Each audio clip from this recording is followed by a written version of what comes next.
Ano ang wish mo sa amin ni Ma'am Si? Ma'am Si, pakinggan mo meron daw wish si Andre sa atin. Gusto Kasi ko, hindi mo narinig kanina eh. Oh. gusto ko, mag-live kayo hanggang 200 years old para kasama ko kayo. Why? Kahit mga ako, Why? kahit mga 50, kahit 50 years old ako. Kasama mo kami. Apa. Ayan, mga anak ka na, no? May mga apo ka na. Apa. Okay. Love you, anak. Yay! Ano pa ang wish mo kay Ma'am Si and Papsi? Ano pa?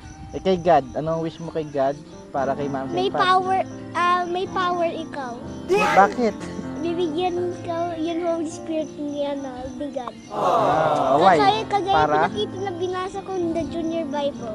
Ay, nabasa mo sa Bible. Ano yung nabasa mo? Yung mga yung mga good na person ay bibigyan Nang? ni God yung Holy Spirit niya. Para. At may increase yung power. Bibigyan ni God yung power niya sa mga tao na good. Okay. Galing naman